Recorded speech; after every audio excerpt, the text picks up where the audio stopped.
Hello, everybody, and welcome to tonight's broadcast of the Aegis Defenders League Week 4. We got a great matchup tonight between McCrisp and Radiant Storm Oracle.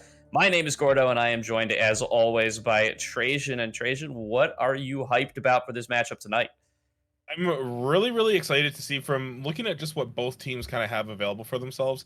It looks like they really just kind of want to be scrappy in the early game for a lot of things. So you see a lot of leads or deficits that are getting generated around the 15-minute mark, specifically by Radiant Storm Oracle. So I'm really excited to kind of see if they're going to be looking for super aggressive plays towards McCrisp, and if McCrisp can kind of try to reel that back and allow themselves to play a more macro-oriented game. Yeah, definitely. Gonna be on the lookout for that. Radiant Storm Oracle not off to the best of starts. They're at 0-3, 0-6 game record as of now, and as a result, we're gonna be seeing some changes coming on in for this week. They brought in Hooked on Flays into the support position. He's gonna be playing down there today. They also have Holy Carrot coming on in the mid lane, another place they've really seen a lot of turbulence. You could see that they were just going for totally different mid lane styles every single week. Week 1, they were playing those traditional mages, had the Syndra, had the Orianna. Week 2, they were playing melee assassins, came in with the Zed and the Irelia. Week 3, they went to supportive mid laners. They played some Galio, some Malzahar, and now it's week 4, and they're bringing in a whole other guy. So definitely going to see which one of these end up sticking for the side of RSO. Yeah, really excited to kind of see what we get out here. It does look like there are going to be some relatively, I would say, contested picks in that mid lane, right?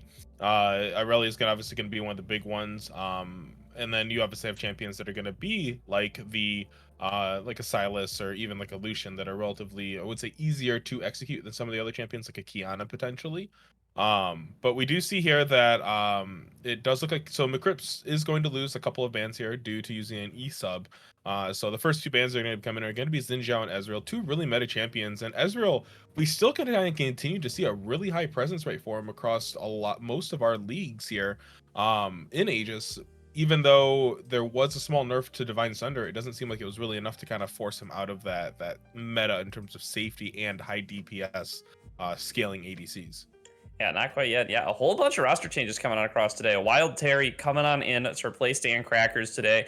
And Dan Crackers was somebody we had our eyes on, Trajan. This guy has been bringing up a lot of big plays for the side of McCrisp here. Has had a ton of gold funneled into him. Really high CSD at 15, 9 solo kills already this split. So we're going to see how this team is able to function without them because McCrisp, they're on the verge of really pushing to make some big moves here in this group.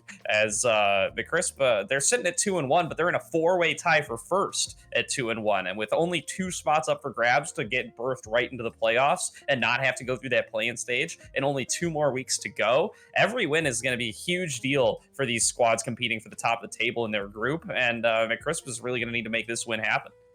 Yeah, they're really going to be looking to kind of carry the momentum they have from their win over Sparta last week here. And they had a really great performance throughout that entire series for the most part. Really heavily playing towards the top side of their map, the top and mid. So curious to see what they want to do this game, this series tonight against Radiant Storm, as we kind of see the first picks coming in here. Varus is going to be the lock in here.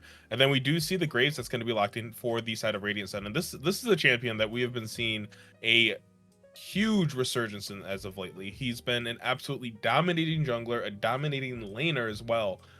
So the flex potential of him is even just incredibly dangerous. Yeah, absolutely. The mid lane Graves is something that I've been turned on to in the last couple of weeks and really is quite the force. Just pushes super well, has a ton of power in the one-on-ones, can really just outduel a lot of these melee mid laners that have really risen to prominence in the, first season in a while that we aren't just playing control mages, first season in a while that hasn't had Azir Corki take up, 8 weeks of the meta. And when you're facing off against these melees, and you're facing off against things like Silas, things like Irelia, things like Viego, not as popular anymore, but all these sorts of melee champions in the mid lane set. The Graves is super effective into these, both because he just does a lot of damage getting up close and personal, and also because he gets free armor off of that True Grit passive. Yeah, and here we see that McCrisp are going to lock in the Kazakhs here. So looking for a pick potentially into both the Viego and the Graves. If you're a Kha'Zix, you're really hoping that it's going to be a Viego. That matchup is just a little bit easier for you. Graves, he has a lot of extra mobility, and the smoke screen can kind of just completely ruin your combo if you're caught out or really unaware of it. So it's going to be interesting. I wonder. I mean, I would assume they're going to want to lock in something like their support, but it is going to just be a Cassiopeia in the mid lane here. So, really kind of looking for full zoning potential here. Trying to just kind of outrange and look to just kite backwards from what Radiant Sun has available to them currently. Yeah, it's Cassiopeia coming in through for Aegis here. That's an interesting one that we have not seen out of them as of yet, to my knowledge, and should be really effective up against these two choices that RSO have gone for already. The Viego and the Graves both going to be wanting to go for those little short range dashes, and Miasma going to do a lot to shut that down, and going to do a lot to enable Cassiopeia to just kite back from this comp that really wants to move forward already on the side of RSO. They're going to pick the Ashe to complement those picks already, so even further going to emphasize the effectiveness that Cassiopeia can really bring to these compositions. RSO, they're all in now on looking to fight. They've got this engaged source coming in through from their bottom lane because we are expecting that Viego to go into the jungle to be using the Heartbreaker, but otherwise not really going to have too many powerful engage tools. And if it's going to be Graves mid, which I am now leaning a little bit more towards than not, that's not going to be presenting you very much engage opportunities either. So if you're not going to get it from your top laner, you'd better be getting it from Ashe. Yeah, if we see this Graves mid, it's really gonna be on Burjikin to just be super aggressive levels 1 and 2. That's really what it comes down to. You're going to win your lane by pressuring the Cassiopeia to the point where she has to take a bad back. Otherwise, she's going to be able to just kind of get able to sit. If you try to use the True Grit to get forward, she's just going to put down her miasma, and you're going to kind of get stuck and just take a ton of damage without being able to do anything because she will outrange you. And assuming she takes phase rush, will just continue to be able to be unreachable for you. So it'll be a much harder matchup in that regards here. But as we kind of see the last few bans coming in here, we do see the Wukong game brought off the table, and that is just a pickup that both teams have actually really liked. We've been seeing a relatively large prevalence of that champion here in the ADL, but we see the Zillion and Braum getting picked off here. The Zillion is a really interesting band for me here. I know Flays does play it, but it's an interesting choice of a champion. I guess you get a lot of safety innately with him and Ashe in the bot lane, but what are you thinking of that right now, Gordo? Yeah, it's an interesting one. The Silas ban going to join it here just to prevent some steals away from coming on through and prevent that from being a top lane option. That does make me wonder what they really want in the top lane for the side of MCS. They are playing with a substitute in that position. So curious to see. As far as popular things for this league, the Set comes to mind, the Fiora comes to mind, maybe even the Irelia, but we'll have to really see what they feel comfortable picking here because, you know, those split pushers like the Fiora really require a lot of synergy with your teammates, and that's something that you might not have with an emergency substitute, you know, brought in who knows how recently. So I'm curious to see. I'm leaning towards the Set. I'd like to see a Set here, but we'll see what they end up taking for their top lane. Yeah, Ashe Leona is going to be a very dangerous bot lane, so MCS are going to be really careful with the support that they want to end up picking up here. Something like the Morgana would be really good, I think, but right now they are going to be lacking quite a bit of frontline potential. So if they go for something like an Enchanter in the bot lane, it's going to be really dangerous at any point for them because RSL can just kind of look to be super scrappy. But as I say that, they are going to lock in the Alistar here, a really nice pick into the Leona. You can stop her mid Zenith Blade, headbutt her away, and then don't really have to worry about her in combo and up until level 6. And even then, as long as you're the person who's in front, and assuming Varus will be, it's a really nice complement so far to what we see. And being able to have that additional lockup gives time for Cassiopeia and Kha'Zix to kind of look for what they want to here. Yeah, that's going to be the Alistair for actually AFK, and it is going to be the Aatrox coming on through in the top lane for the side of MCS. So going to have banned out the Silas potentially to enable that Aatrox a little bit further, and now it's going to be up to Captain Goofy to see what he wants to take up against this one. Are still assuming that it's going to be the Viego in the jungle, the Graves in the mid. Could flex either one of those to the top lane in theory, but remains to be seen what the side of RSO wants to go for here. I think the Graves is fine into the Cassiopeia, not the easiest matchup by any means. Now, this Interesting. Sejuani, that would be interesting. So this could be Viego top, could still also be Sejuani top. We've seen that every now and then. I'm not entirely sure how the matchup goes up against the Aatrox. I would figure it's all right, as you can just kind of Arctic Assault your way in there, dodge away from maybe one or two Darkened Blade Qs, and then maybe go in for that stun. But we'll definitely see how that does end up being taken into the game. Yeah, that's a really interesting choice here from the side of RSO. I'll be honest, I don't like Viego in the top lane that much anymore. The nerfs to sustain have just been absolutely massive. For sure. Mid lane, you can kind of get away with it, but even then, it's still very it's a very dangerous proposition, just a little bit less so because mages are constrained by their mana for the most part. But I would really like to see, honestly, at this point, I think I'd like to see the Graves top lane into this Aatrox, being able to kind of dart and dodge away around all the Dark and Blade shots and not really have to worry about it makes it a lot easier to kind of kite him away and not give him the ability to get that extra healing that he gets off of his passive. And that would obviously, once he gets the Gore Drinker plus World Ender, he'll be healing a lot. But for the side of RSO, they're a relatively short range comp. So I'm a little concerned by that, especially if they're looking to kind of aggress super heavily into MCS's composition here because you have the Alistar, because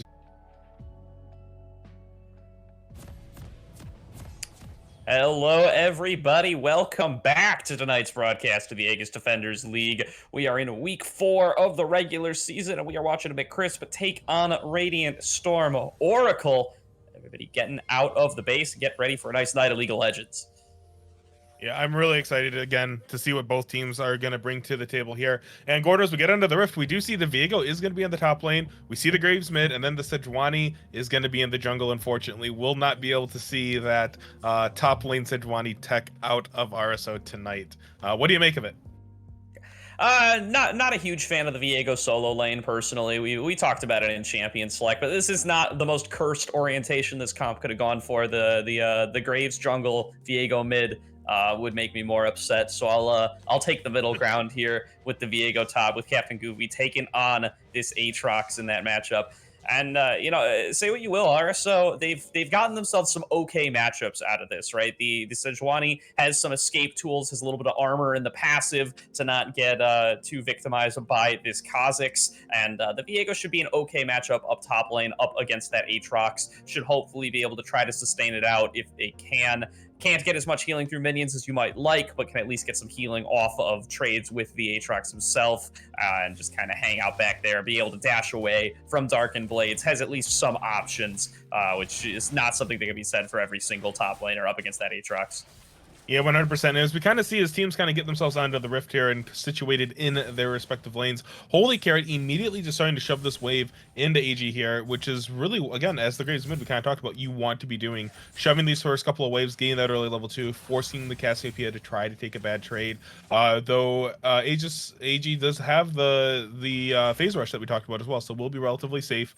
And we have the double TP in the lane, so no ignite on the Graves either. So won't necessarily have as much kill pressure that you would normally have. Something interesting that I didn't realize is that Hooked on Flays did actually end up taking the minion dematerializer. So haven't actually seen that on a support I actually don't recall if I have ever seen it on a support. So that's really interesting. A little bit of spicy tech to me there. Yeah, definitely. Should give him a little bit of... It can be used for a little bit of prio in the bottom lane. It probably would assume they don't value the extra damage to minions off of the Leona too highly, but we'll see. It might end up mattering here. Sniff My Dipper has, of course, gone for the cleanse here up against this Leona, so showing a little bit of respect there to make sure can't get taken down too early on, should at least be able to cleanse away from any CC chains that they find themselves in throughout any and all stages of this game here, whereas Holy Carrot just keeping that wave pushed up here, but Aegis doing a nice job of farming under the turret, is still keeping up in CS just fine. It's, the best you can hope for up against this Graves. 100% Gordo. And we do see here on the top lane, Captain Goofy kind of feeling those effects of that Viego nerf of a few patches ago. Over just under half health here against a Wild Terry on this Aatrox. Very much on the back end in this lane. Aatrox ended up taking the Doran shield, so Terry will be quite healthy even in any of these exchanges that might be made here. Yeah, ooh, Goofy taking a little bit more damage from that Darkened Blade here. Is Terry just trying to keep him off of these minions, and is doing a pretty good job of it at that. Has a nice little one-level advantage from all these minions having not gone down quite yet. And now Zoer's coming around looking for maybe a little bit of a dive here. Nobody has the Aftershock. Nobody's incredibly tanky here. So want to at least make sure that they aren't biting off more than they can chew, but at the very least, Kha'Zix's going to be able to claim some Krugs here, and now they are, in fact, going to go for it. The mists have just worn on out. Zoer going to dive under the turret, going to face plant into it a little bit there, but does pick up the first blood. before his player ends up Oh, going down, but that's going to be the trade back as well. A double kill goes over to Goofy, and now they're engaging in the bottom lane as well. Hooked on Flaze is leading the charge here, and the cleanse not going to be enough to keep them alive. Haruki picks up a kill there, as does Birdo, and just like that, it's 4-1 in favor of Radiant Storm. yeah, that was a slight misstep there from MCS. While Terry thought he could take another turret shot, then he was able to actually take in those early trades into Captain Goofy, getting him those extra turret shots, meaning that he just wasn't able to sustain through it. And at the end of the day, Captain Goofy picks up 2 kills as this Viego in the top lane now. And then meanwhile in the bot lane, we do see Sejuani picked up a kill, and then Haruki also got one too. So Birdo's just saying hello to Zohair in his jungle. Yeah, getting a nice lead over this Kha'Zix now, off of the fact that he went down in the top lane. That's going to be huge here for the side of Radiant Storm. They get off to a really big lead off the back of a nice play in the top lane, nice play in the bottom lane. Zohair maybe botching that one a little bit more than he would have liked to. Gets the first blood gold, but ends up going down as well. And now Goofy has a lot of relief in this top lane. Yeah, Goofy's has to breathe just a huge sigh of relief here. And as we can see, Holy Carrot still keeping up and even in CS. Now, AG is doing a great job of maintaining that parity of CS. Cassiopeia has the luxury of being able to do that. But importantly, up in that top lane fight, Zohair and Terry both blew their flashes. So that's a couple of major cooldowns that if they try to repeat the same gank, it's going to be that much harder. And now with the amount of gold that Goofy has available to himself, I don't know if you can. Yeah, definitely a tough place to be in here, especially when you want to be snowballing onto something like this Kha'Zix. Probably through the top lane would be one of the better choices because you want to shut down that Viego. That avenue might be a little bit more closed off than it was previously here. Should still be some opportunities with the range advantage the Aatrox presents, but definitely not the start you wanted on the side of MCS. They are going to also end up having to give away this Dragon here to the side of Radiant Storm Oracle. It's a nice start here for the team on the red side, getting off well on their way towards having a great performance here in this game number 1. Yeah, and we kind of talked about it in Champion Select again, Gordo. Like we said, RSO, they want to be aggressive. They want to be looking for these early plays and these plays across the map pre-level 6, and they were able to do that successfully. The bot lane play ended up being really great. The top lane dive got botched by MCS, and Goofy came out on top from it, feeling really, really good. Now, we're losing a few minions to the turret underneath us, unfortunately, so there is a CS gap that we'll be seeing developing between Terry and Goofy, which will help shrink that gold difference in the top lane that we have up there by about probably about 100 gold or so. Yeah, the Phage though will hopefully help to reduce the reduction in sustain that you're dealing with on the side of the Viego here a little bit. Should also allow him to last hit under turret a little bit more effectively, so that influx of gold really paying off dividends here, even as he starts to take more damage here from a Wild Terry. Does at least get to claim some of that juicy minion gold. It has called Birdo up into the top side as well, potentially looking to make a little play here. So both targets do have their ultimates available now. Birdo does not. Goofy coming on around, though, is going to have the Heartbreaker pretty soon. Does not land the Spectral Maw. Terry going to pop that ultimate to try to get the movement speed to try to get away. Going a nice dodge out there from the side of Birdo's Arctic Assault. Should not be slowed, should not be knocked up, and so should be able to just survive the gank in the top lane. Birdo going to show himself, but not going to have much to show for it. It is just going to be a little bit of a push coming through from the side of RSO, as there aren't really any other options available to him. Yeah, and right now Birdo's just going to help Goofy crash this next wave, potentially look for a reset, but at the same time, that gank was almost doomed to fail before it began. Birdo wasn't level 6, did not have access to the Glacial Prison, and just you're not going to be able to really duel an Aatrox with World Ender that effectively, right? It makes it really, really difficult. But we do see the blue buff is going to get stolen away. Oh, Birdo, what you doing? Birdo might have bitten off more than he can chew here. It is already Aegis coming on down, going to land a nice Petrifying Gaze out of 2 targets, and that's an easy double kill here for the side of RSO. That is, or for the side of MCS, rather. My apologies. That's going to be some gold right back in the pocket of Zohair. He picks up another kill there, and now one goes to Wild Terry as well. Should get them some nice gold back into their pockets to be able to get back in competitive in this game, and just like that, the gold lead's totally tied, Trajan. Yeah, and we kind of saw there that RSO overstepped and overplayed their hand there with their aggressiveness that they wanted to go for, and they thought, hey, we have priority top, we have priority mid, we can look for this. But AG and Wild Terry went, you know what, we're gonna sacrifice these minions if it means we get to kill 2 of them, because now if we look at the map, the momentum shift has swung back into the favor of MCS here.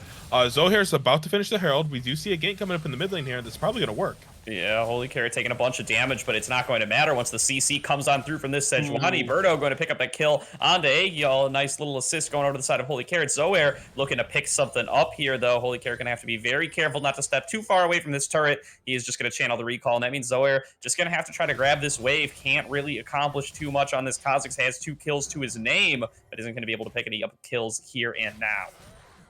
Yeah, and there we go. We see that RSO is not going to give this game up without a fight. Continuously looking for those proactive plays that we were talking about. The wave in mid lane was bouncing back, and AG was forced to overextend to try to force a crash, and they were able to capitalize on it. Sejuani was able to get in there, knock her up with the Arctic Assault, and Graves was able to there to provide the extra DPS. Now, unfortunately, Holy Carrot wasn't able to pick up the kill, which this Graves really kind of wants to get those extra kills to kind of snowball himself, but at the end of the day, RSO is just happy to pick up anything that they can get at this point. Second Dragon will be spawning here for us on the map in just over a minute from what it looks like. And it is going to be an Infernal Drake, so we will see an ocean or a mountain or a Cloud Soul this game, excuse me. But it does look like we will have a 3v3 in the bottom lane here. Yeah, Hooked on Play's just been schmooving on him down here, just getting right up in actually AFK's face, moving back and forth, trying to bait out the Pulverize. Didn't end up accomplishing too much for it here, but like impressive stuff there. Really trying to set up the play, trying to get in the heads of the enemy, make sure that they blow a couple of cooldowns before the fight gets started. That's a nice slow actually landed from that volley, but just not quite enough follow-up at this point. But I really do like how the side of Radiant Storm is playing this from the bottom lane. Yeah, they've been really kind of exerting that lane pressure that they got, especially from those early kills. Ashe has the Berserker Greaves, so it's really up to MCS here, because if Snip or actually AFK ever step up, they can just get run down by the bot lane from RSO. They really don't have the DPS that you want to be, that would be successful to be able to kill them. And we see a repeat gank here from Birdo. Yeah, Birdo coming on down. His flash is available for both of the bot laners, though. Actually, AFK going to use that one while he's a little bit off camera, but that's going to be all that there is to claim for the side of RSO in this bottom lane. But it is an important engage tool down for the side of actually AFK. Does have the Hex Flash, though. Now there's another engage coming on through from Hooks on Flays. He is going to get knocked back into the turret. Not going to take any shots for it, though. It's now they're kiting it on out, but this Alistar is so tanky with the Unbreakable Will, and Zoair is coming in. He flashes in. He gets Haruki isolated just a little bit and is looking to try to pick up that kill. Birdo's already been able to finish off on actually AFK, and it's 1-for-1 so far. Zoair retreating back towards his teleporting top laner as they are looking to try to pick up as many kills as possible with this Aatrox. Not going to land the Darkened Blade 1, but they do land the number 2. Going forward onto Holy Carrot. Does not have access to the dash, though. It is just going to back away. It's going to just be a 1-for-1 here as MCS manages to neutralize the gank. Yeah, really, really good proactive TPs from both of them here. Though in the top lane, you will see a few plates going over to the Sviego, but at the end of the day, Dragon priority has gone over to MCS. They're going to pick up this Infernal Dragon for themselves, which, if you're a Kha'Zix, you're absolutely ecstatic about. Any extra additional stats you can get will just mean that you can kind of execute things that much quicker here. Importantly, Zohair didn't die in that gank. The TP from Terry was enough to kind of zone off both Birdo and Holy Carrot. And since Haruki was the one who got picked off there, you didn't have that consistent DPS available from the Ashe. And it does look like we are going to see it looks like a Wit's End is going to be the first item for Ashe here. So this is an item that we've been seeing kind of come up in popularity just in terms of sheer gold effectiveness as of the last couple of patches. But now we're starting to see ADCs and other champions just first build it. Like, it's going to be the first buy when they get to base. What do you think of that?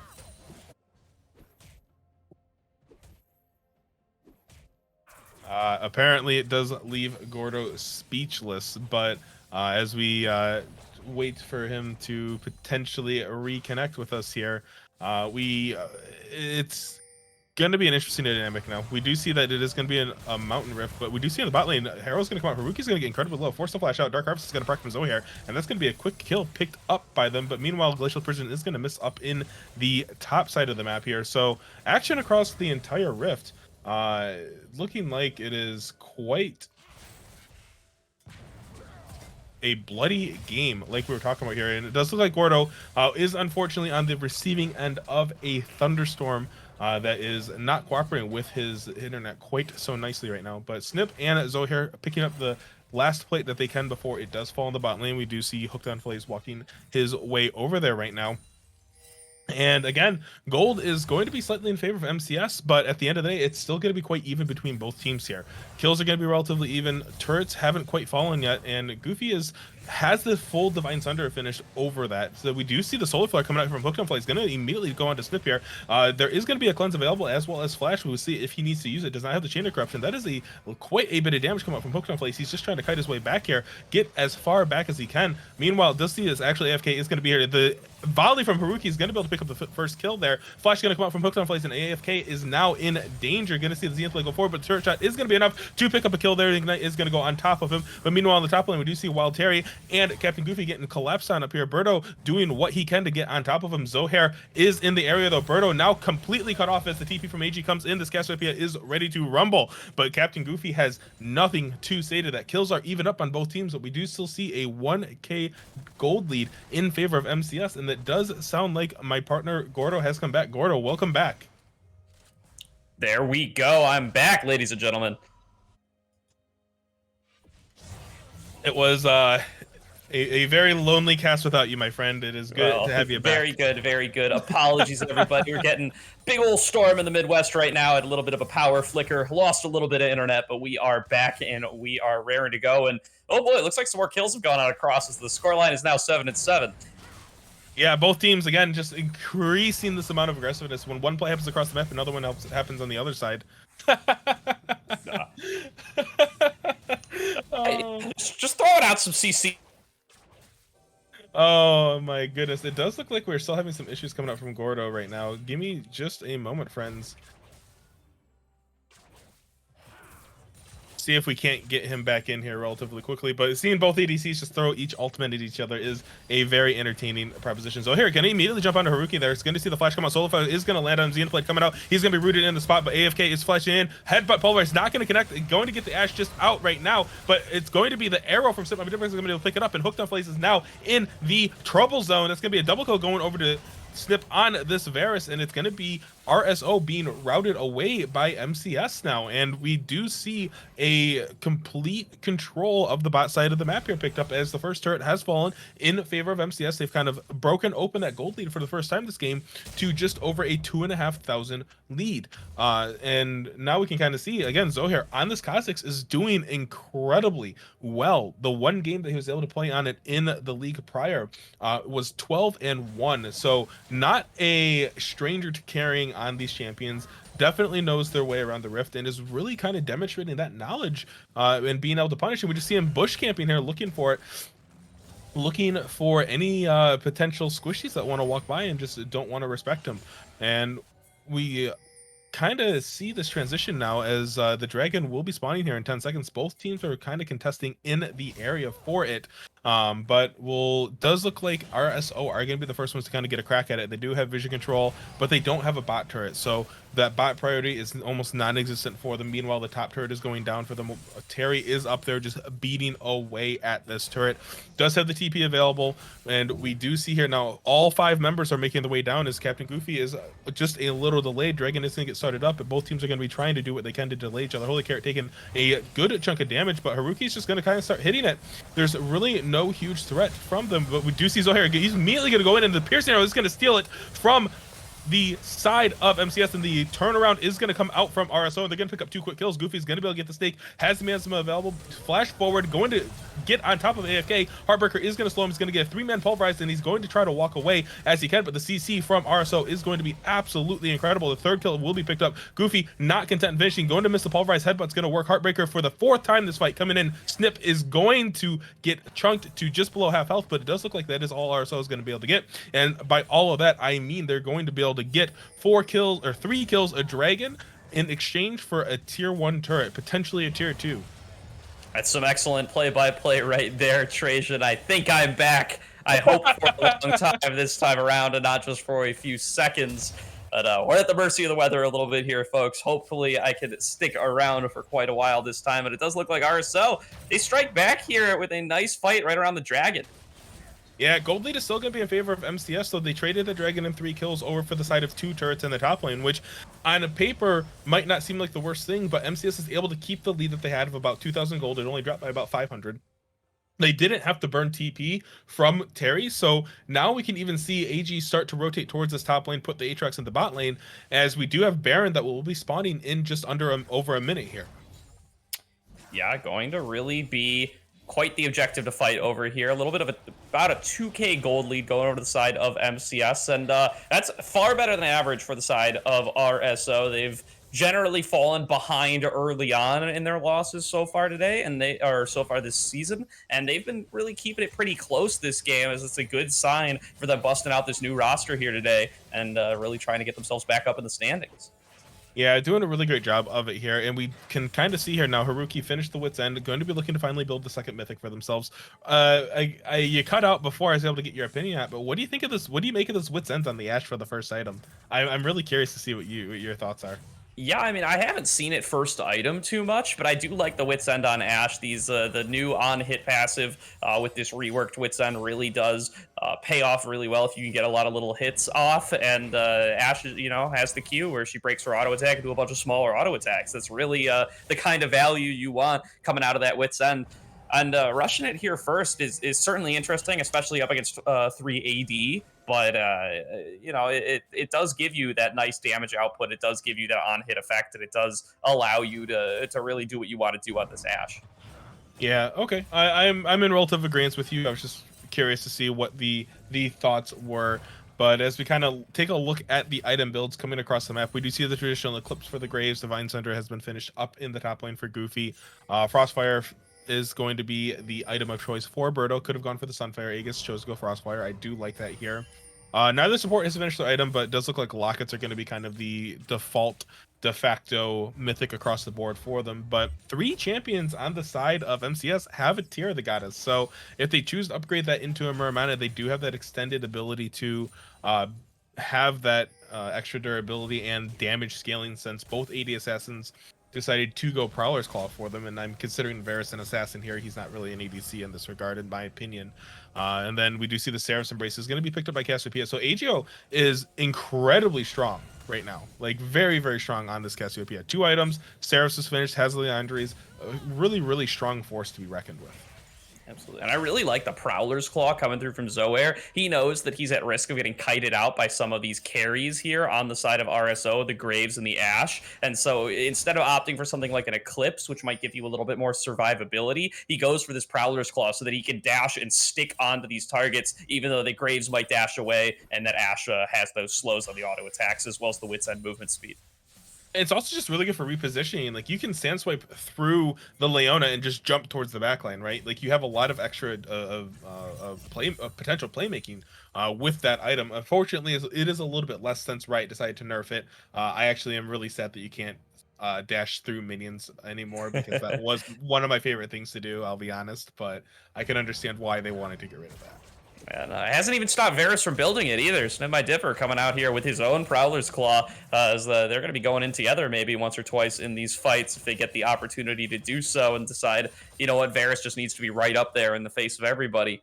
For right now, just going to be looking to kite it back, looking to stick as far away as possible, as we're approaching over to 22 minutes, and this game is still very close. Only about a 1k gold lead to the side of McCrisp. Not unbreakable by any means. Finds himself a little bit caught out here, but actually the turnaround coming back onto Snip My Dipper. Actually, AFK has already been busted out by Haruki, and now that's going to be a huge Petrifying Gaze coming on through, but it's just not going to be enough. The lockdown from the side of RSO is just too powerful, but here comes Wild Terry running on through here with the Darkened Blade, picks himself up 2 kills already. He's going to try to turn that into 3 onto Hooked on Flays. That's a triple kill going over to the substitute top laner for the side of McCrisp, as he's looking to turn this one around and try to pick up onto Birdo. Birdo's getting chased on down now, is just trying to flee from this fight. Captain Goofy cannot participate, is all the way up in that top lane, has not blown the teleport as of yet. It is going to end up coming down to being a 2 or a 3 for 3 actually, so the fight stays incredibly close.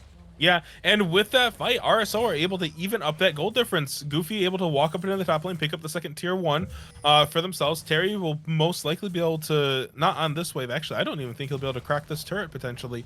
But they will be able to get the third dragon for themselves at the game. Oh, he's just going to go for it. Yep. Okay, so turret is going to fall here. We do see that it's going to be 4 turrets to 2 in favor of MCS. They are on soul point with this Mountain Drake. So they have a win condition set up for their team, and they just need to be able to play to it here. Zohair thankfully was not the one who got picked off in that fight. Unfortunately, Aegis and Snip My Dipper were picked off really early on. The fight started off incredibly split for them, and it looked like it was a relatively good pick. You saw the chain of corruption coming out, landed onto Holy Carrot, but then the engage from RSO was just more than enough to turn and he quickly burst down the 2 carries. When the Aatrox or Alistar aren't in front, the rest of the team for MCS is incredibly vulnerable. So going into these next few team fights, they really need to be cognizant of how they're positioning themselves, and if they leave their carries exposed, they need to know that they're going to die. Yeah, actually, AFK just got blown up before the fight could really even get started there, and that's what left Aegis so vulnerable, as well as Snip My Dipper just get picked up here. But it looks like Radiant Storm Oracle, they're going for a little sneaky Baron here. They're just going on here with 4 members. They are going to get spotted on out by the Scryer's Bloom, and this might be our next fight here. Trajan is actually AFK. He's coming on up here, going to have to walk through the smoke screen, but he does not care. He just wants to get these guys off of that big worm. And now Wild Terry engaging from the side, but is a little bit cut off. He's just going to get bursted on out. That's a big shutdown going on over, but that's another big Tetrifying Gaze as well as the traits of corruption just spreading across everybody. Big pulverized headbutt, big piercing arrow to pick up a kill out of Haruki, and now Captain Goofy. It's all up to him to try to carry this fight, but Zoair's popping off, gets the double kill, gets the triple kill on the Kha'Zix, and is going to be turning around back out of this Baron now. It's a huge fight win for the side of McCrisp. They pick up the ace for only 1 lost. Yeah, that is an absolutely insane team fight for MCS there, and it all came off of the back of RSO not doing their due diligence and warding properly. There was a ward sitting in front of this Baron this entire time. Had they put a ping down, had they swept or done anything of that similar nature, MCS would have known. Actually, it looks like the scuttle was there, so they had known already. But at the end of the day, like, not establishing vision control of yourself is a huge mistake that you can't afford to make at stages of the game such as this, when it is so close now. And MCS able to get the clean ace for themselves would just completely open up the map for them now, and they're going to be able to look to be the aggressors now. So they're the ones who want to probably look for, I would assume, a 4-1. You don't really want to put the Cassiopeia in a side lane too often by yourself. Terry should be self-sufficient by himself, but we do see that it looks like all 5 members are just looking to run it down mid here. Yeah, Wild Terry, the only one here without a Baron buff, but should feel like he could still go into the side lane if he does so choose. But you can see if he wants to stick around with those Barons that are available, they're just going to try to clear out some vision here on the blue side jungle. Looks like they might focus around through mid and bot lane. Bot is the last lane with an inner turret still standing. Oh, that is going to be their target here, apart from mid, of course. It's now Birdo going to throw on out of that prison to try to save himself, but he's just getting chased down. He's on the wrong side of dodge now. Actually, AFK has pulverized on through, is coming on to help pick up a kill for his team, and Wild Terry going to be the one who claims that one. Yeah, just a bit of a huge overstep by the side of Birdo there. You know that at least 2 members of RSO, if not 3, have made their way into your bot side jungle, yet you're still there trying to clear camps, like acting like you're not going to get collapsed on by them. And the team of MCS have the catching potential because they have that Alistar, because they have that Aatrox, and not respecting that just means that it's going to be another 4v5. And now the base for RSO is going to be under siege. You see a minion wave that's going to be already on the bot lane. 2 cannon minions there that are going to be relatively hard to deal with. He is not quite pulling the trigger there. Saw that might have a second with Haruki isolated, and that would have just been the end of that 80 carry in an instant. But not quite finding the angle. Was checking for it. Threw down a pink ward even to make sure that he wasn't getting spotted. But Holy Carrot steps a little bit too close at just the right moment. Ends up saving his 80 carry without even meaning to. Yeah, and there was a really good positioning from MCS, so you could kind of see they were weaving in front of the cannon minions to block the arrows from Haruki's volley, and that's a really heads-up play, but Snip is going to get caught out here. Yeah, Snip getting chased on down here now by the side of Captain Goofy, but just going to get locked down by the Chains of Corruption. Snip does manage to escape with a little bit of help from his Prowler's Claw, dashes on through and walks on away. Now it's going to be positioning over the dragon for the side of McCrisp. This would be sole point for them here in about 24 seconds. It's just going to be Radiant Storm trying to get some priority in mid, trying to force them to answer so they aren't going to just be stuck in this river as the dragon spawns up. Yeah, this is a really split fight again for the side of MCS. RSO are able to just group up so much quicker, and oh my gosh, it's another split. They just need to be so careful. Ooh, Enchanted Crystalero lands on actually AFK. That's just going to get cleansed away from by the Unbreakable Will. And that's the sign for McCrisp to try to go on in. Zoer dashes forward, throws on out the Void Spikes, isn't able to land a target onto anybody. So the Dragon has now spawned here. We're going to go right back to that Dragon Dance, Trajan. Yeah, both teams just kind of want to leverage what they have available here, but Sip My Dipper on this Varus has so much more poking potential that you can just sit and try to poke him out if you want. Yeah, Hooked on Flays really Oh looking my in god. for the miracle here. Really wants to get a huge solar flare to set his team up for success. As they are leashing the dragon here. Hooked on Flays diving on in, goes for the solar flare, lands it onto one target, picks up Snip My Dipper, but at what cost here? So the dragon does end up going down. It's going to be picked up by the side of McCrisp. That means they have the soul now. That means Zohair can go right through onto Haruki, picks him on up, while Terra now chasing down onto Birdo. Looks like this one's going to get picked up as well. Holy Carrot falls down on the back side. This is a big fight for the side of McCrisp. They claim themselves the Dragon Soul. They claim themselves the fight, and the whole while they've got a snake teleporting down into that bottom lane to pick on up an inhibitor. Going to get interrupted by Captain Goofy here, but the Miasma gets thrown down on top, and that's all the lockdown they need to pick up a kill on to this Viego. That was the last chance here for the side of Radiant Storm Oracle, and it looks like McCrisp with their substitute top laner are going to find a way to take this game.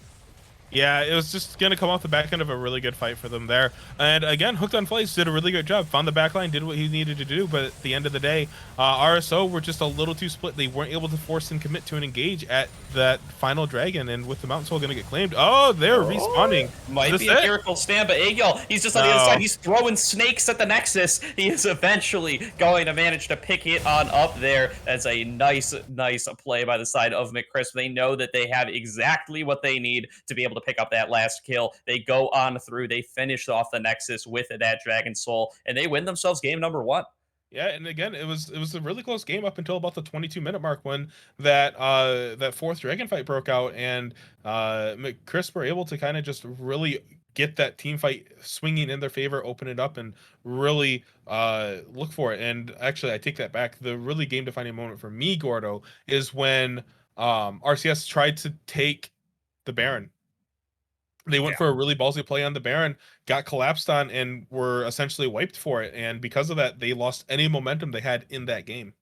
Yeah, and Aatrox died right at the beginning of that fight too. Launched himself right into a 1 versus 5, got finished off there, and it was looking like it was going to be a 5v4 for RSO. They had the opportunity to win the fight, but just some nice team fighting from the side of McCrisp ends up carrying them on through. They land a nice petrifying gaze onto 2 or 3 members. They chain that, no pun intended, into a chains of corruption onto 2 or 3 members, and from there on out, they can just dominate those fights with or without Aatrox. Some great team fighting there. Lets McCrisp get back from what was a little bit of an early deficit and come out and take the win.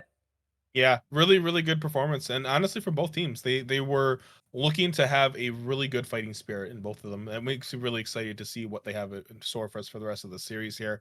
But I think a lot of credit has to go over to Zohair on this Kha'Zix. This man already had a game on it, was 12-1. This game, very, very similar stat line, something like I think 11-3 or something similar. Just absolutely dominating on this assassin, which is not one you normally see in competitive play because of the high risk, high reward. But he seems very, very comfortable on such a large amount of pressure being put on them. Yeah, absolutely great. Was my player to watch for this game, and was certainly worth watching with that crazy scoreline there on the Kazakhs. We're going to throw it to a quick break now while we get into draft for game number 2. Don't go anywhere. We're going to be right back here with more of the Aegis Defenders League.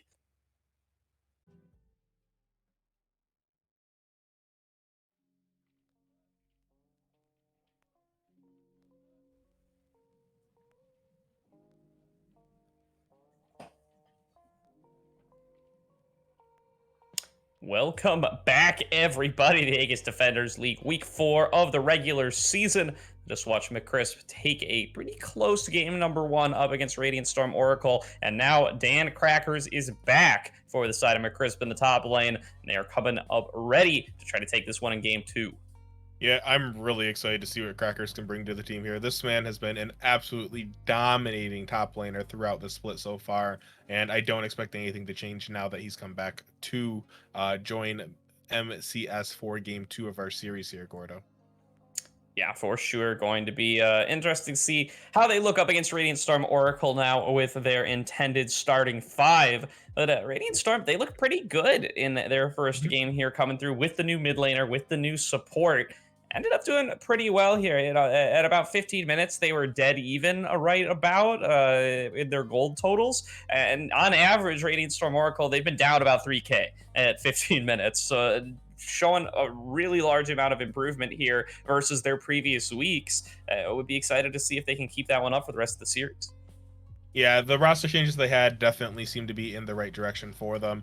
Really kind of showcasing a really different and aggressive version of RSO that we haven't been able to see too often outside of the split normally. So as we kind of get into our ban phase, seeing what the first ones are going to be, we do see the Graves was taken off the table by MCS. They just have no intention of letting uh, anything happen with that champion go anywhere near the blue side of the rift this game. But it will be looking like the Viego will be locked in here for the side of RSO. Really curious to see if they want to put Goofy back on it in the top lane. Was actually not an awful performance. Goofy did quite well. Was able to get 2 kills earlier because of the dive that got botched.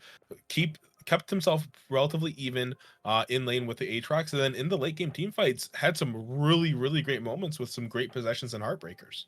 Yeah, and Radiant Storm flexes this too. Birdo's played 2 games of Viego already this split. He's willing to take that one into the jungle as well. So it's very unclear where this champ is going, and getting those flex picks in early is definitely a recipe for success, especially on the blue side here, where you don't end up getting that very last counter pick in favor of just being able to get those early power picks like this Viego. So now it's going to be Varus locked in once again here for the side of McCrisp. They really do love to give Snip My Dipper that access to long range damage. He has a pretty low amount of gold given to him for 80 carries in this league, second lowest out of the whole league. So giving him these kind of utility carries is really the direction that McCrisp likes to take in favor of giving Dan Crackers those big carries. Yeah, and again, it's just kind of their play style, right? They like to play towards their mid and top side of the map really heavily, since they both seem to be not only self-sufficient, but if you get them a lead, you can kind of accelerate that really well here. The Lee Sin is going to be locked in. Zohair does have the ability to play that. I don't actually think AGL has any games on that champion from what I've seen, unless I'm looking at something incorrect here. Yeah, no, I'm not aware of any here either, but he has been busting out a lot of different picks already this season. Played some Kiana already, played a new mid game as well. So could really see anything from this squad at this point. Meanwhile, though, on the side of RSO, they lock in that Tristana. They're hovering this Jace potentially to take for Goofy in the top lane here. We would think that that means no Viego top, but nothing's set in stone for sure. Yeah, really curious that they picked up this Jace as early as they did, especially leaving him prone to counter picks from the side of MCS here. They kind of get that luxury of having that and then be able to pick their support and still having a counter pick for whatever other solo lane that they want to have in. So little curious as the thought process behind wanting to do that. Maybe just hiding the support pick. Hooked on Flays looked really good on the Leona in game one. Really good proactiveness, able to get on top of Crackers in almost every single fight, which resulted in his death. So a lot of these fights, he wasn't able to be a part of it at all. But we do see MCS locking in the Wukong here, and this is the champion that we have seen Crackers go to town on people with. Yeah, really excited to see him busting out this Wukong here. This is the kind of team fight setup that they really do want on the side of MCS, and where he has the opportunity to really show why he has been so dominant in that top lane, to show why it's so much gold gets funneled towards him versus other top laners in this league. It's because he's going to be playing champions like this Wukong, and he's going to be looking to really carry into those team fights. And they're just going to start banning away. It looks like supports. They take the Leona off the table here, but it does look like it is going to be top laners, junglers, and 80 carries locked in on both sides. Yeah, drafting has definitely been a little interesting here. Both teams really putting priority on their support picks. They want to be able to hide them, kind of get a better feel for what the enemy team comp is going to be looking for. And for the side of RSO, honestly, the Leona was a good pick for them here, but looking at what MCS has drafted for themselves already, if they even might want to consider taking something like the Alistar for themselves now. They very well might, as it's a consideration, but it's going to be the Galio ban here coming through for the side of McCrisp. And I'd really like to see them take support here on R4, and then they get to counterpick mid. That's what you'd assume would be the setup here from the side of McCrisp, and if they can get themselves a nice favorable lane for Aegis like they did last game, the Cassiopeia seemed very effective up against the Graves. Got pushed in early as everybody does up against Graves, but could really neutralize, I think, a lot of the plays that he would have been able to go for earlier on by turning off those dashes, by just being able to consistently clear waves once they got that tier stacked up. Be curious to see if they can get a matchup like that again here in game number 2. Yep. And I really like the bands coming up from MCS here, the Leona and Galio, both really good key champions that are good at disrupting. They both have the ability to Leona mostly engages, but her disengage is surprisingly powerful. And the same thing with Galio.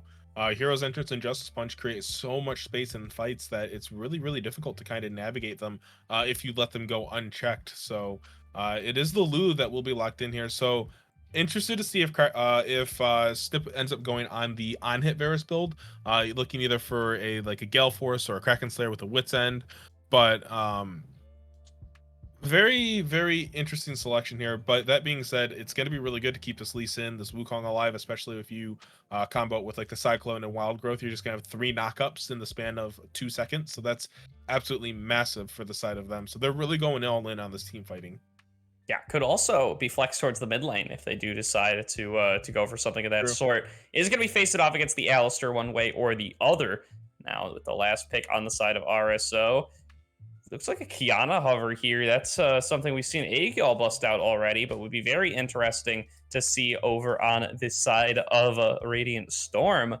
It's not quite locked on in yet, but would be an interesting look here. They really do need a little bit of AP somewhere or other. So instead, they're going to look towards this Corki. That would make a lot more sense, and they are going to go for it here. Yeah, Corki just kind of give him the range and the ability to just play back here, but it does look like MCS are going to hover the Kiana themselves here. It might have been just a little bit of hey, we know you're probably going to look to pick something like this, but Agil has the ability and proactiveness to play a lot of these mid lane assassins. The Silas is a really good hover here. It's a great matchup into the Corki. You have the unbreakable will from Flays that you'll be able to take on this Alistar. So even if that's the only ultimate you take, that is an insanely powerful ultimate for Silas to have his hands on, especially since the nerfs to Kingslayer did come in this previous patch. He'll be able to have that extra time to kind of buy the duration of his cooldowns to come up, so he can just continuously spam abilities. It's going to be the LeBlanc instead, as that gets locked on in here by the Also a side of really good Aegis. one. I like that one as well, Oh, too. yeah. Super powerful assassin right now. I didn't even notice that one slip through the picks and bans here, but yeah, they've been going crazy with that one in pro play lately, and I'm really excited to see Aegis on it in this game number 2 here. Should really be looking to take the fight over up against this Corki. And now Wukong and Jace, not too bad of a matchup either. Some nice solo lanes that MCS has drafted for themselves here. They can just sit back and farm in bottom lane as well with their Varus Lulu setup. This is a nicely navigated draft here by the side of McCrisp. Yeah, I really like it. The Lulu's going to be able to provide a lot of innate safety for this Lee Sin or Wukong whenever they look for the engages. And this LeBlanc is just be able to look for these flanks to try to instantly delete this Corki or Tristana, even this Jace. So it's gonna, again, this game is going to revolve around the solo lanes. A lot of it will come down to this mid lane matchup here, where you see this Corki wanting to kind of scale up and not taking these super aggressive trades and just get this gold, get these items, and get to the point where you have 2 to 3 items. Where in the meanwhile, Agil on the LeBlanc is just going to be going, hey, I just want to kill you on repeat, and is going to be looking for it constantly. Yeah, absolutely. Meanwhile, on the side of ours, so we've seen comps like this before. It's kind of a poke-centric comp with the Jace and the Corki with the Viego there to try to pick up some resets off of the damage that that poke provides. Has the Tristana as well to go and provide a little bit of additional burst. It's really all about getting that initial reset once it comes time to actually go into those team fights. Although, if they can be the first ones to objectives, if they can just sit back, if they can locate all the members of McCrisp with a nice vision setup and just hammer away at them with shock blasts and missile barrages, that's a great setup for the side of RSO. The problem is MCS's entire team comp is set up to flank you, and it's going to be really difficult to get so much vision down layered everywhere to where you aren't going to end up being the victim of a LeBlanc flank or a Wukong flank or a Lee Sin flank. It is a whole lot of angles they can come from, and all of them are bad for the side of RSO. Yeah, name of the game this for this game 2 of our series here, Gordo, is going to be vision control. RSO had a reasonable amount of vision that they had, but unfortunately, towards that mid to late game, they faltered really, really poorly with it and looked that them being able to just get objectives stolen away from them or taken away from them because they weren't doing their due diligence and trying to clear the vision away that they were already looking at or sitting on top of. So as we go into the game too, I really hope that they kind of buckle down and are going super hard at making sure they have their jungle entrances warded. They are tracking these really dangerous threats from the side of MCS well, because if they can do that, it'll be much easier for them to kind of play around what the side of MCS wants to do.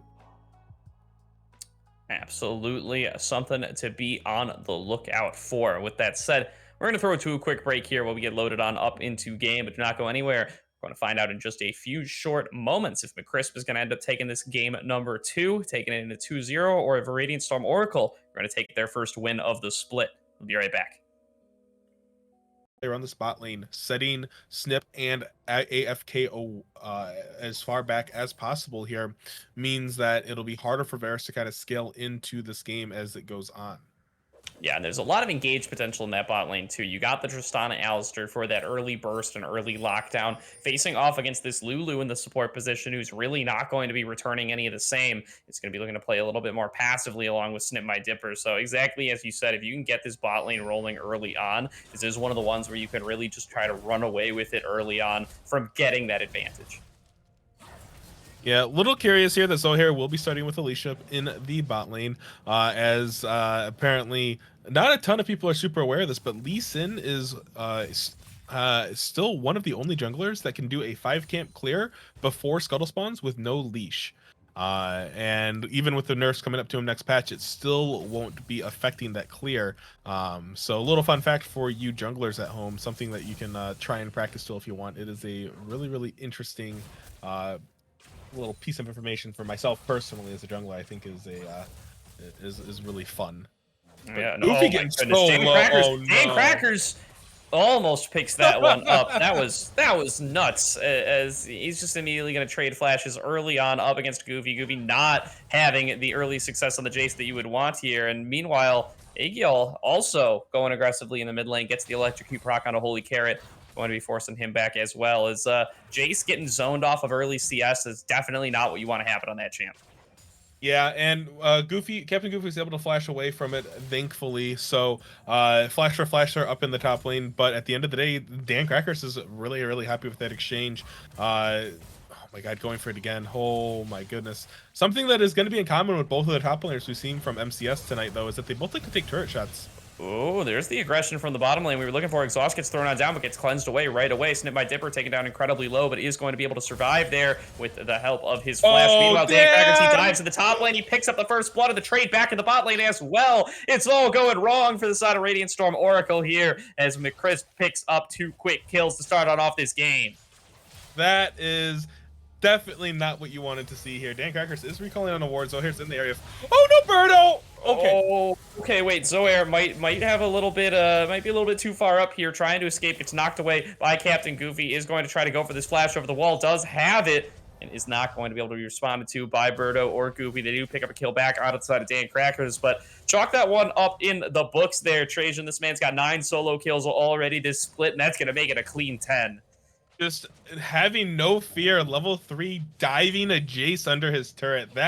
That takes some balls, let me tell you, Gordo. And really, really well played there by Dan Crackers. And meanwhile, in the bot lane, we saw AFK flashing forward aggressively on this Lulu to get that last auto attack with Pix's help to pick up the last hit onto Haruki here. So the aggressive play coming out from RSL's bot lane just didn't work out for them, and Dan Crackers is just going for it again. Oh no. Oh no, that's the double Q coming through from the decoy. Also was able to absorb that to the skies. That's huge for Dan, and he's going to get himself another kill. Now Birdo caught on up by the chains coming through from Aegis. Aegis should be able to get this one pretty easily. Has the ignite on him, so he can't go invisible. Trying to dodge away from the arrow. He's going to be able to do so, but does fall down to that LeBlanc, who's going to flash over the wall, get an escape of her own. 2 more kills for the side of McCrisp there. They are just dominating this game in the early game. We were talking about what would happen when they had their true starting 5, and oh my goodness, Trajan, it's a night and day difference.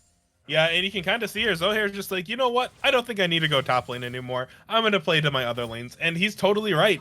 Dan Crackers able to just completely obliterate Goofy up in the top lane up here. Now, 0 and 2 on the Jace, down half of the CS that Wukong has. So just really, really struggling. I was able to pick up a tier. The goddess start stacking a little bit of extra mana, but those aren't combat stats, friend.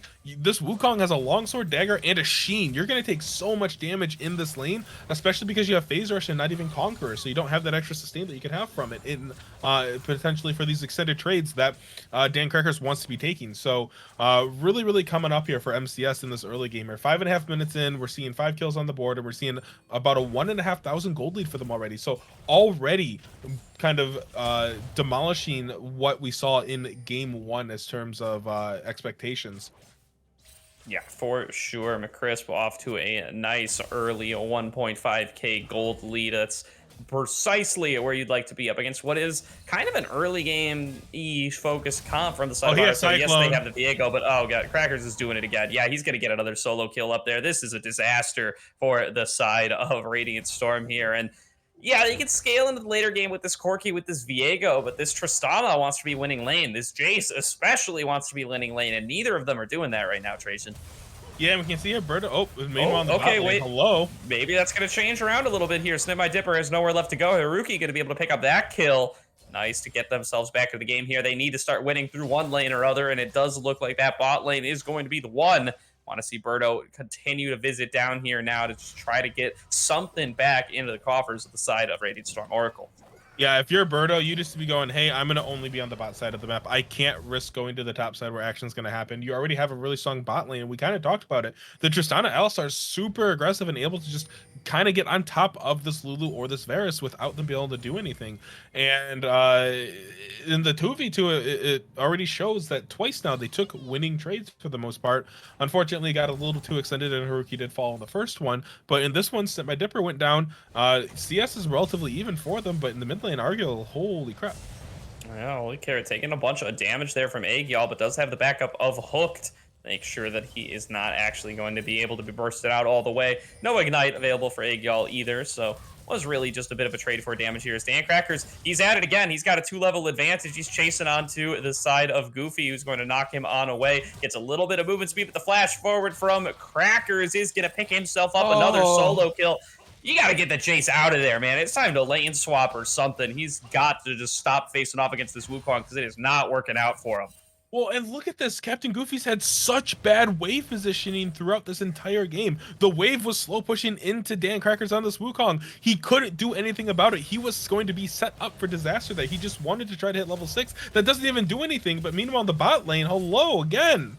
Hooked on Flays, going in a little bit aggressively, but maybe biting off more than he can chew as Zohair is here as well. Lands the Sonic Wave, picks up the kill. So now they're going to try to back on off away. That is going to be a big buster shot to push away all 3 members. Does stop the engagement. Berto, he just gets hit by the Sonic Wave as well. He's going to get bursted out. Zohair going to pick up a double kill off of that one. Viego just gives it to him as he steps up a little bit too far.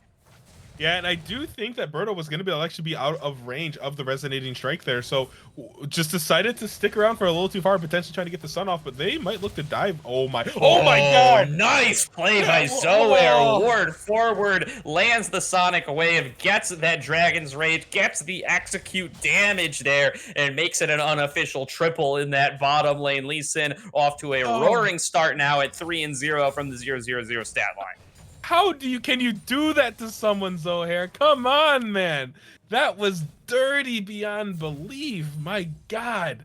And we're just seeing that continue snowball. Lee Sin picked up all 3 kills in the bot lane there. He is so strong now. Has the Iron Spike Whip, will be able to take this dragon by himself, it looks like. Will be resetting into almost a full Gore Drinker. I'd be really surprised if he didn't have at least both the other components.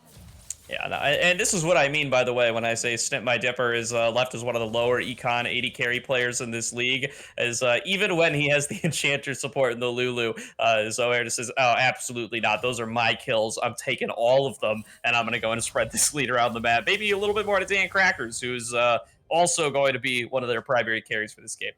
Yeah, Dan really kind of showcasing his ability here. Up almost twice as much CS as Jace still. 44 to 78. 4-1 on the Wukong is making his way towards that Trinity Force, and that'll be absolutely incredible for the side of MCS here. In the fact that they're going to have a split pusher that can't be answered by 2 people almost. It will have to be 3. Yeah, Haruki Oh, dives on Haruki, in, what are you is going to be doing? forced to cleanse, though, off the back of that Chains of Corruption, just going to run on away. Actually, FK gets a nice 2 knock up there, and now it's going to be Izzyall coming on down to pick up that kill. Here comes the package coming through from Holy Carrot, try to at least get something back for his team. They haven't finished off Snip My Dip, but are finally going to be able to do so. But now here comes Crackers. He's teleported on in and is looking to spin onto as many members as possible. Gets knocked away, but Aegis going to be able to pick up that kill onto the Alistair. Dan Crackers now waiting for the Cyclone to come up, comes on through, finishes him off, and is now going to look to spin on through Birdo as well. Birdo going to be able to fall back under that turret to stay alive for the time being, but that's a dominating fight for the side of McCrisp. They pick themselves up 3 kills in the bottom lane. Yeah, meanwhile, in the top lane, look at this. Goofy's pushed up, and Zohair's here to punish it. Oh, just kicks him right back through there. Isn't able to get any turret shots. Actually does end up getting 1 after the minions fall on down. And oh boy, that Lee Sin's got a lot of damage. It's going to go up to 4-0-0 into that top lane. Yeah, this Lee Sin has to have Gorgon Korean base now. There's no way. This is disgusting on many levels, Gordo. We're seeing a full, almost a 5,000 gold lead here at 11 minutes in the game, 3 kills to 13, and RSO just kind of looked like they got the rug swept out from under them. They really need to just slow this game down, get this chase the hell away from Wukong here, and try to potentially just put Holy Carrot up in the top lane at this point. I feel like that's the best thing you can do to try to get some extra economy onto the chase and keep him relevant, who's already died 5 times. Yeah, he's very, very, very, very, very far out of the game at this time. Trajan is just not going to be able to represent any threat in these later fights. Can maybe, get a little bit of burst damage to finish off a single target or something, but really is not going to be the kind of force you need from this early game lane focused champion. And it just feels like this top lane is completely sunk here for the side of Radiant Storm Oracle. They're going to need to try to get something back through their mid lane, through their bottom lane, but we're just going to have to kind of amputate that whole lane at the top side. Yeah, and honestly, there's a lot of champions that you... Oh, God, Birdo. Oh, okay, Birdo. Yeah, Birdo's also getting bursted out by the side of Aegis. He has a little bit of sliver of space to be invisible in, and that might actually be enough to get him out of there. Gets the full healing there off of the chickens, and is going to mean that this LeBlanc has to back on away. Can even get some of those chickens for gold, too. So Birdo comes out not nearly as bad off as he could have been, but still is just Aegis really exerting the pressure that his team has earned for him here. That's Chains of Corruption, not going to land onto Holy Carrot. Yeah, but if we take a look here, the Immortal Shield... Oh, no. Oh, it just never ends, Trajan, as Zohair does find on Hooked on Flays here. Is able to get him out, is not going to be able to fall up the Sonic Wave, but lands it onto Birdo, going to force him to Heartbreaker over the wall. He goes to the Blast Cone to try to get a little bit more distance. There's the ball. Zohair uses the ward. He's going to force the flash there out of the Viego, and now he's just still chasing out a Hooked on Flays. Actually, AFK flashes over the wall to go on a killing spree here, looking at making a double kill too as he takes up the turret. He's finally going to fall on down, but no reset to come through for the Viego. Now Snip My Dipper looking to fire off some shots. Aegis is tanking up the turret with his clone, but they cannot complete this dive onto Haruki. They might just end up backing on away. That's certainly going to be a victory here for the side of McCrisp as they pick themselves up 3 kills in that bottom lane for only the loss of their support. Gordo, what the hell is this? Lulu is 3-1-6. It is 13 minutes into the game, and they're already fighting in the base of RSO. This is absolutely insanity. Zohair is not giving up any form of this jungle pressure here, and you can kind of see it. They're just unrelenting on their assault throughout this early game. Yeah, this is Aegis getting chased on away, but yeah, this is the kind of thing that happens when you have exponentially more kills than your opponent. The 4-16 line coming on across here for the side of McCrisp. That's going to be another Chains of Corruption. That might be the opening that Haruki was looking for, but oh no, he just doesn't do damage anymore. He's died too many times. He's lost too much CS. He can't actually go and burst out that Varus like he maybe could have in the earlier game. Yeah, that lead that he had early is just gone now. Oh, Zohair looking for Holy Carrot here, has a nice little movement speed boost from the Lulu, and does actually land the Sonic Wave, but they're playing a little bit more reserved now. They don't want to dive too deep here, so they are going to end up allowing the Corki to survive, and they are going to instead back off and go for this dragon. Yeah, and it's finally giving us both a moment to breathe here, Gordo, as action across the rift is absolutely non-stop this game. We see Dan Crackers here is just poised to take this first turret at 14.5 minutes. Yeah, he's going to get it solo by himself. That is a huge win. Opening the map up now, this Wukong can look to roam really aggressively. And honestly, if Captain Goofy tries to just freeze this wave under his tier 2, there's nothing that's going to stop MCS from sending 2 people to just dive him. And at this point, I think Dan can still just solo kill him. Yeah, it's a rough one. It's a really rough one for the side of Radiant Storm. Is oh no, Birdo's getting caught on out again, going to be forced to a Heartbreaker over the wall. It's going to be Zoair following with a nice clean little ward hop, looking to maybe get a big Dragon's Rage on through. Hooked on Flaze is going to be the Pulverized Headbutt coming on through, knocking him under the turret, and that's going to be the Giant Growth coming on through to keep Zohair alive. Now they're looking to pick up the kill on a Hooked on Flaze. The Ignite going to be enough to take on down and pick that one up. Now Holy Carrot is just trying to rain on some rockets, trying to pick up a couple of kills on the backside, but MCS know their limits. They back on away. They retreat to the dragon and they get a kill for nothing. Yeah, these aggressive plays from them, they're so far ahead at this stage of the game that they know they just kind of own the jungle, especially on the bot side of RSO. They're not even, if you noticed, Zohair hasn't even gone near top lane. Dan Crackers is just literally just vibing by himself up there. No need to. And RSO are too scared to send anyone else up there. They're continuing to try to fight in this bot side of the jungle, and they're going to continuously get punished for it. Lee Sin, LeBlanc, they have so much maneuverability, and when there's a Lulu behind them, you just can't simply kill them. You get on top of them, you're going to get wild growth. You're going to get polymorphed. It's not going to work. So RSO need to adapt, and they need to be looking to try to do something to punish Dan Crackers, who they know is going to be sitting up here by himself. Yeah, for sure. And you know, Zohair, he looks up top lane. He sees, okay, let's take a look. You're playing a big, strong team fighting champion, and the opposing early game lane dominant champ is 0-5-0. That's chef's kiss right there. We don't want to go and mess with that as a jungler. You just let that play out. As clearly you could only make it worse. It's perfect as it is. Oh yeah, you don't want to mess with a good thing, and it's definitely a good thing that MCS has got going for them up in the top lane here. Rift Herald is on the map, hasn't been taken by other team yet. Would fully expect the Zohair to try to start this up here, as it is going to be widely uncontested. Red buff will be picked up by Dan, giving him a little bit of extra damage in CC, as well as a slow. However, Birdo, hello. Getting chased away there, God. going to once again.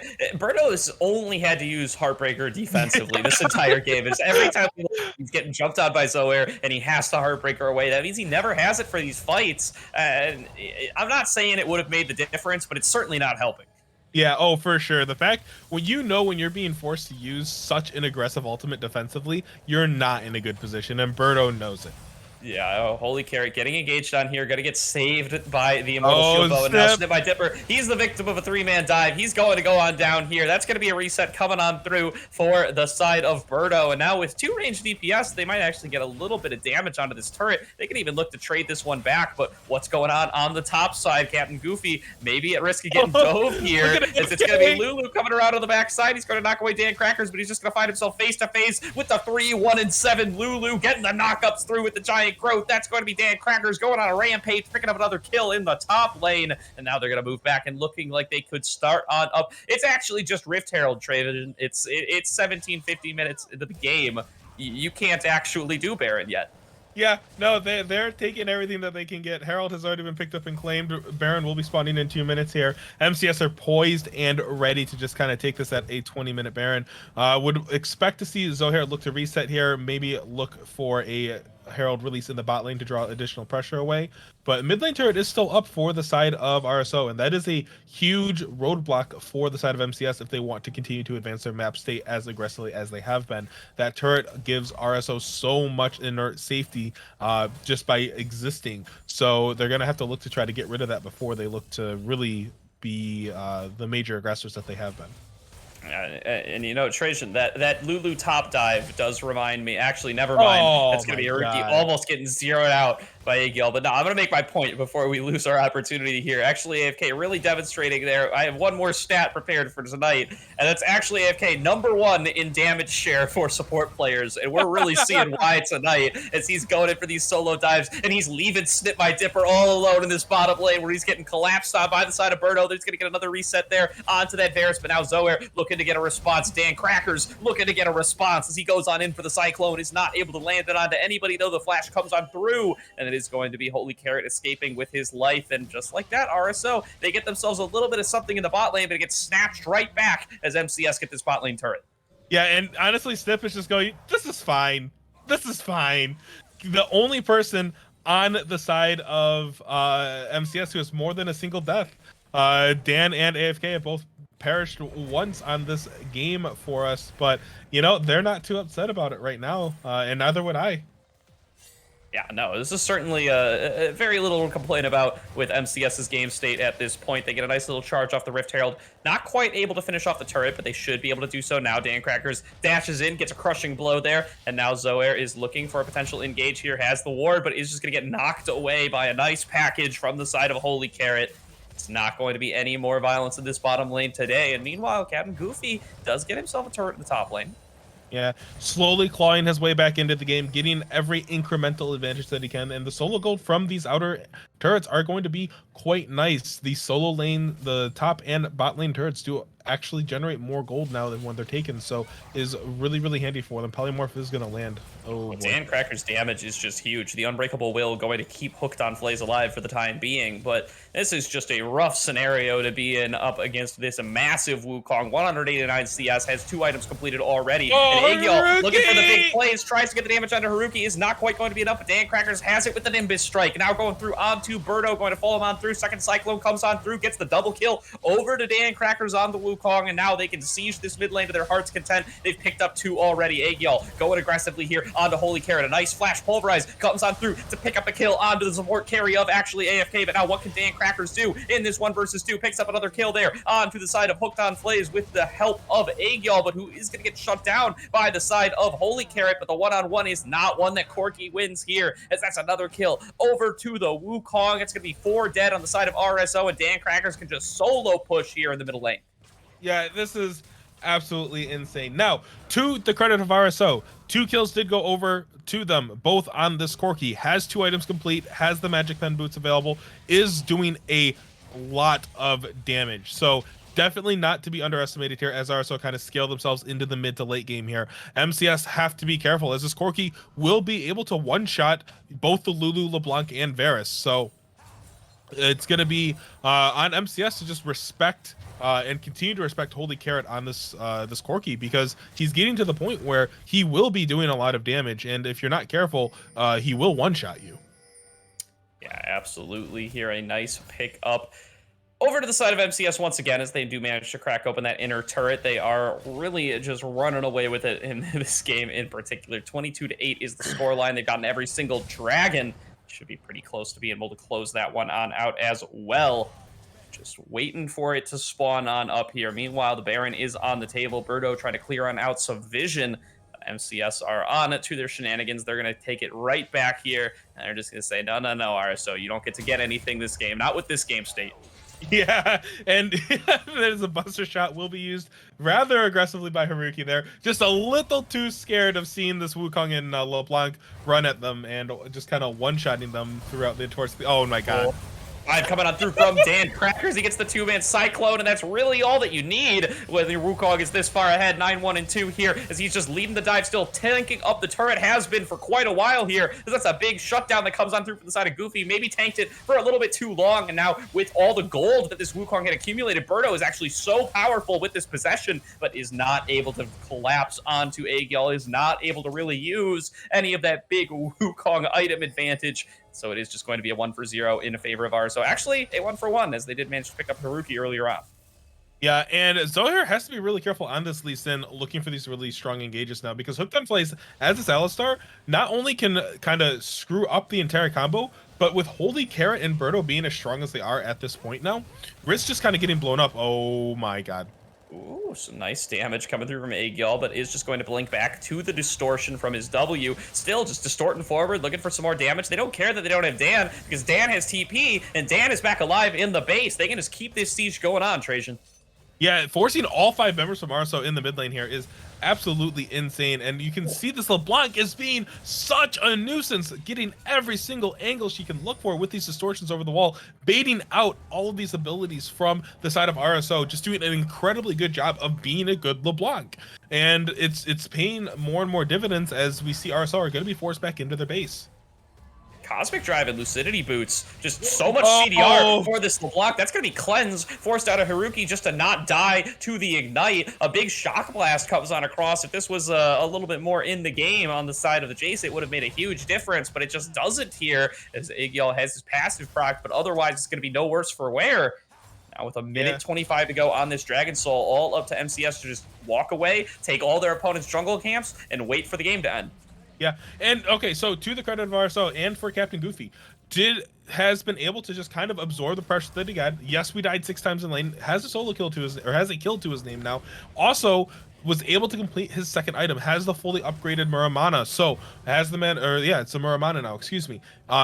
Those accelerated shock blasts are going to actually be doing a decent amount of damage there, and we did see that it did chunk about a third of the health bars from Aegis and Snip My Dipper. So the squishies, the people who are going to be sitting in the backline for MCS are still going to be really vulnerable.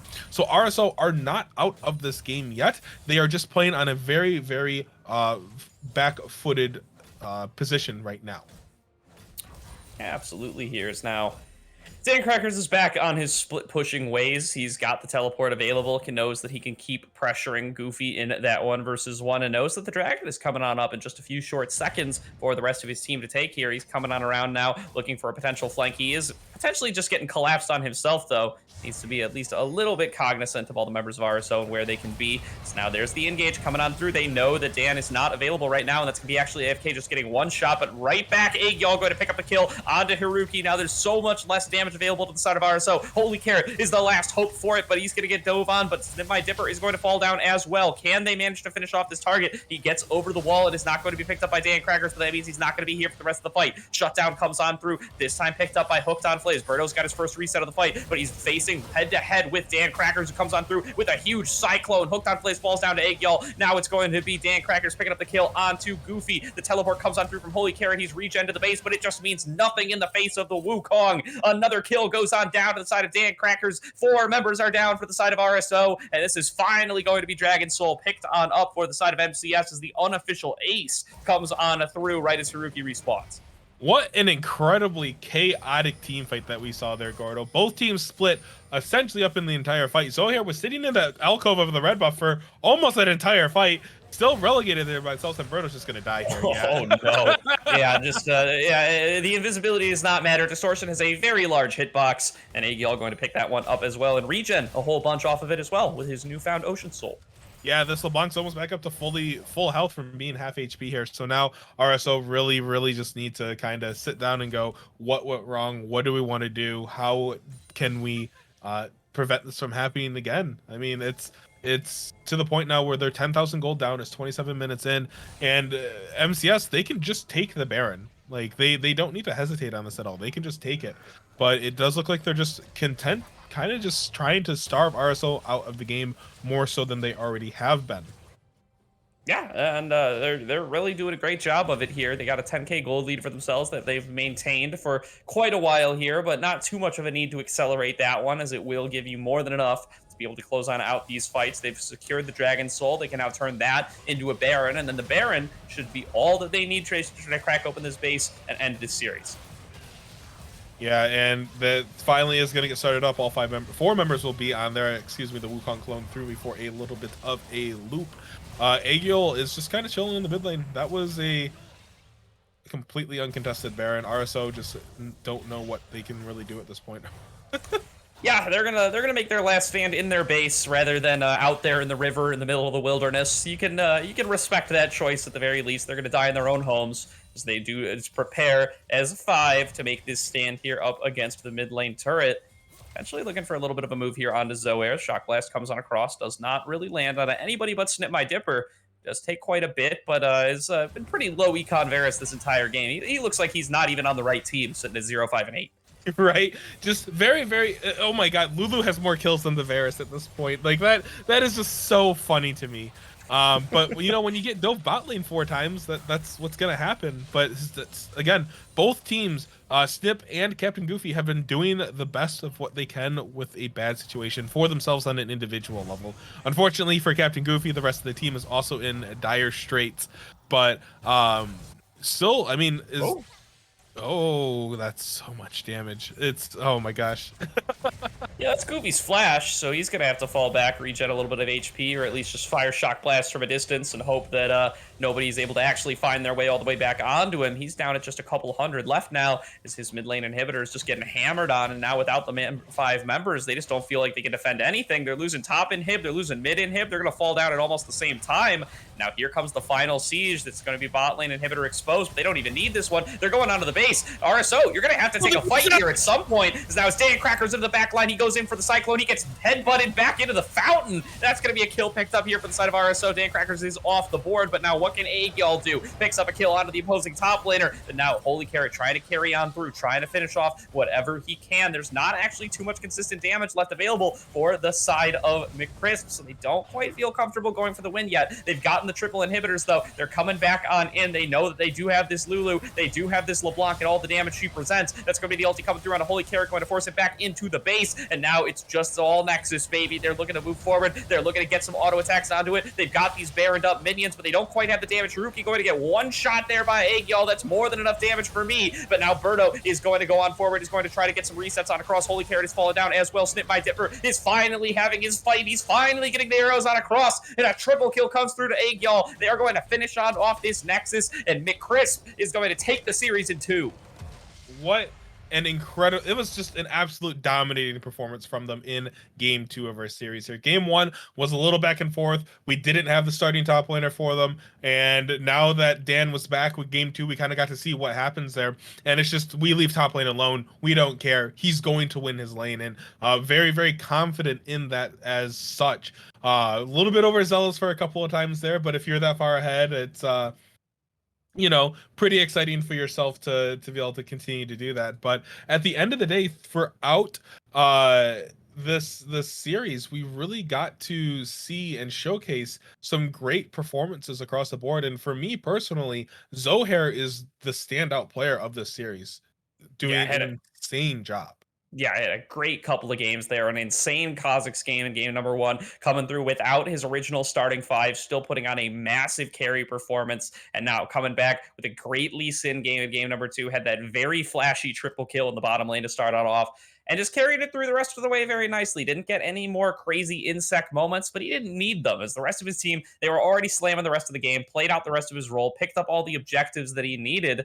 Now it looks like we're going to try to pull him on in to get a little bit of an interview here in a couple of seconds. Yeah, it does look like it looks like he's Oh, already here for us. So Zohair, congratulations on the win. How does it feel? feels pretty good. I mean, we beat the other two of the other top teams in this group, so we're looking pretty strong to come out second.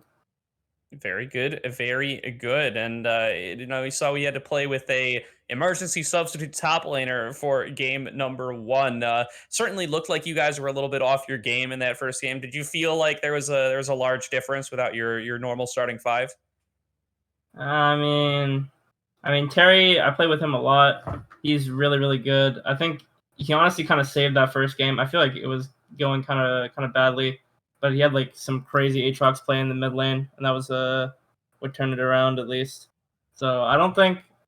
I mean, it was definitely different because Dan kind of just rolled over this guy like really hard. So it was definitely different, but I don't think Terry is like a lot worse or anything.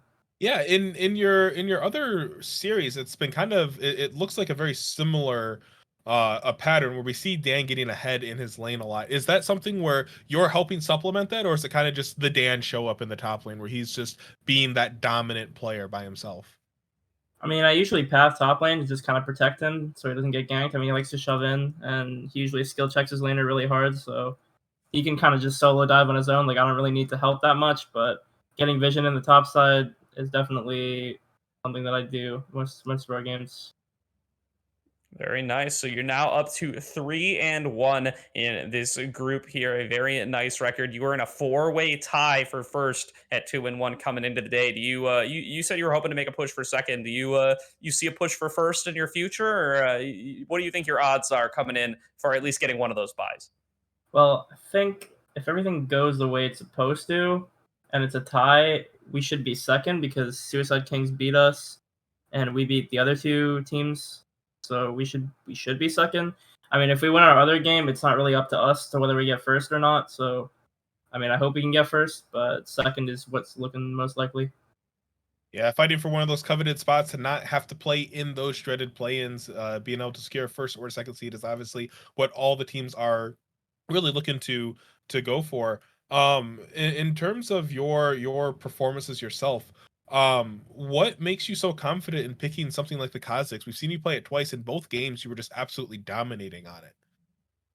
Well, I mean, I don't. That game was definitely not a Kazakhs game. I'm gonna be honest. They had Sejuani, Ash, and another CC champ. So Mhm. Kazakhs definitely not the best pick there. But usually Kazakhs is good when you can see the enemy bot lane and maybe the mid laner, because the jungle matchup doesn't really matter that much because you can farm, you can gank, you can play either style. So it's really about whether it's enough value getting a shield break item for the enemy team, like if they have a Seraphine or a Karma or something. So I mean, I'm just confident in pulling it out because it's honestly really oppressive just going W evolve into R evolve, just being a nuisance towards the enemy Mhm. team. So Very nice, very nice. So that's going to be close to all the time we have here tonight. Do you want to give a little shout out to anybody here before we call it Sawyer? yeah, shout out to Dan. He's kind of smurfing it. He's 15 and he's a Wukong legend. That's what he said in the chat. So there you go. All right. Well, sounds good. Thank you for joining us here, Zoair. Congratulations to yourself and the rest of McCrisp for your 3-1 record and for your 2-0 win on the night.